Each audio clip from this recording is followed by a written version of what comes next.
pourquoi on est déçu? Parce que ce Nexus 5X en version 16 Go sans lecteur de carte mémoire coûte 479 € trop en France.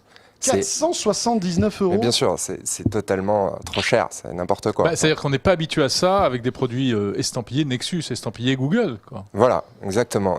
Bon, En déjà même temps, l'année dernière, c'est plus cher en smartphone. ouais, l'année dernière, on s'était déjà rendu compte que Google avait un peu abandonné le côté cheap, côté pas cher des Nexus.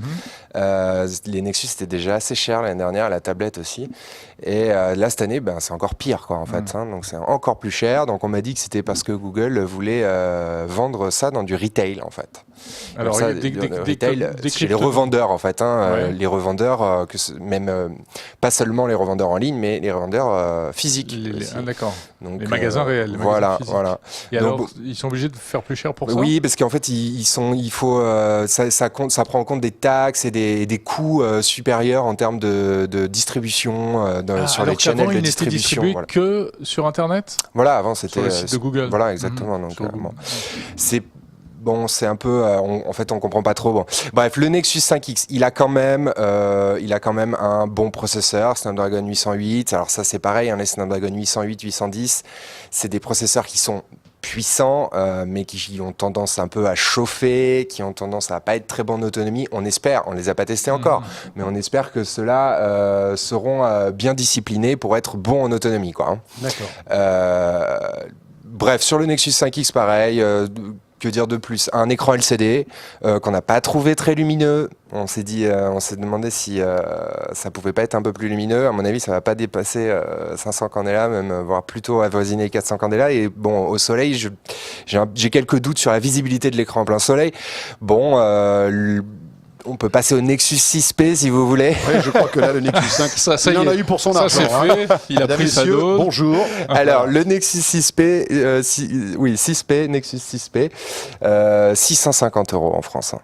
650 € en version 32 Go, pas de lecteur de carte mémoire toujours.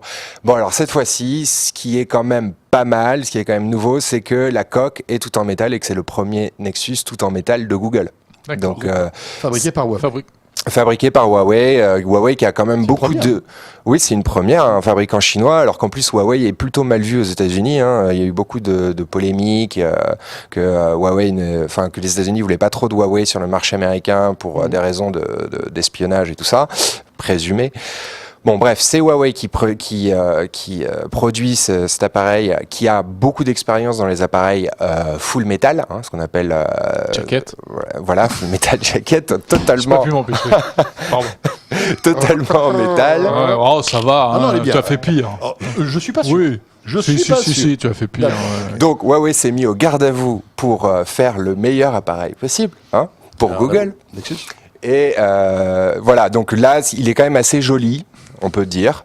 Une belle coque en métal qui est bien biseautée. On est un peu réservé sur le design général de l'appareil, mais bon là c'est les goûts et les couleurs. Sachant que, petit détail qu'on remarque pas vraiment sur toutes les photos ni toutes les vidéos, c'est que il y a une bande en plastique en bas de l'appareil, hein, sur le dos de l'appareil. Oui. Sur la coque arrière, il y a une bande en plastique pour toujours laisser passer les connexions des antennes. Et ça, c'est interdit. C'est pas. C'est même conseillé si on veut capter. Voilà, c'est pas du tout interdit, évidemment, mais ça jure un peu. Ouais, c'est et bien là, je viens d'apercevoir un génial. connecteur USB type C. Ah oui, bon, il y a de l'USB type C. Bon. Il est plutôt rigolo, il est sympa celui-là. Oui, il est sympa. C'est vraiment clairement un design qui est pour le coup vraiment novateur chez les Nexus.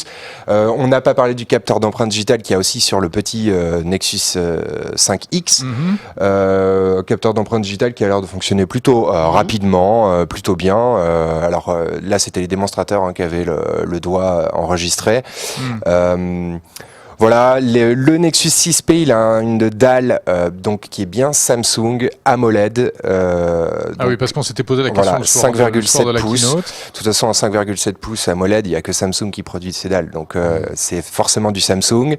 Le seul truc, c'est que Samsung, sur les S6 Edge Plus ou sur les Note 4 et tout ça, ils appliquent en fait une technologie qui leur est propre, qui leur permet d'avoir un écran AMOLED extrêmement lumineux, qui peut monter jusqu'à 500 candela, 600 candela. Donc, pour pour avoir une très bonne visibilité en plein soleil, alors que normalement la faiblesse des écrans AMOLED c'est la luminosité. Et là, il n'y a pas l'air d'avoir cette technologie, donc encore une fois, l'écran a pas l'air très lumineux, ce qui est un peu décevant, quoi.